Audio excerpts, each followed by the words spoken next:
अब बात करेंगे थाने जिले के डोंबिवली की, जहां सोशल मीडिया इन्फ्लुएंसर और रील्स स्टार सुरेंद्र पाटिल को दुष्कर्म के गंभीर आरोप में गिरफ्तार किया गया था। वह पिछले 1 महीने से न्यायिक हिरासत में था, मगर इस मामले ने चौंकाने वाला मोड़ तब लिया जब खुद दुष्कर्म की पीड़िता ने न्यायालय में पेश होकर सुरेंद्र पाटिल को जमानत दिए जाने की सिफारिश की।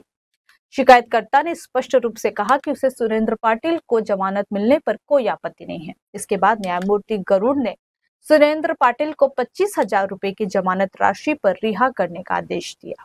हालांकि पीड़िता ने आरोपी को जमानत दिलाने के लिए अचानक ऐसा कदम क्यों उठाया, यह अब तक रहस्य बना हुआ है। इस घटनाक्रम ने पूरे डोंबिवली में चर्चा का माहौल बना दिया है और सोशल मीडिया पर भी इस मामले को लेकर लोग सवाल खड़े कर रहे हैं।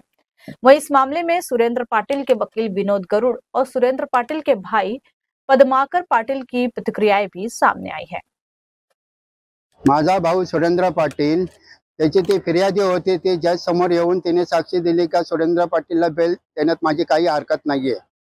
तर त्या सुरेंद्र माझा भाऊ पाटील त्याला आता आज बेल भेटली आहे, त्याची जामीन मंजूर झालेली आहे।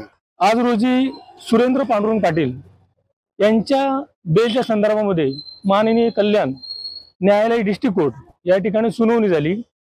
त्या बेलच्या अनुषंगाने आम्ही आमच्या साइडने कोर्टाला काही पॉइंट सांगितले आणि त्या अनुषंगाने कोर्टाने ते ग्राह्य धरले आणि सुरेंद्र पांडुरंग पाटील यांना 25,000च्या जात मुचलेकावरती सोडण्यात आलेले आहे। ऍक्च्युअली यामध्ये 2 पॉइंट आहेत।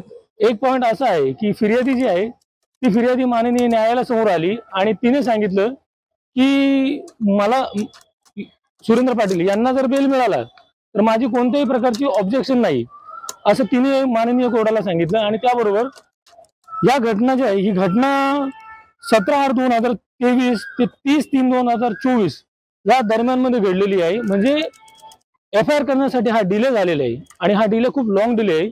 तर कोर्टाने ह्या दोन्ही गोष्टी कन्सिडर केलेल्या आहे की इतक्या कालावधीमध्ये त्यांनी एफआयआर का केला नाही किंवा फिर्याद का दिली नाही, तो महत्त्वाचा मुद्दा। आणि त्याबरोबर फिर्यादी स्वतः सुद्धा आली आणि तिनेही कोर्टामध्ये सांगितलं की सुरेंद्र पाटील यांना बेल जर मिळाला तर त्यावरती माझी कोणत्याही प्रकारची हरकत राहणार नाही।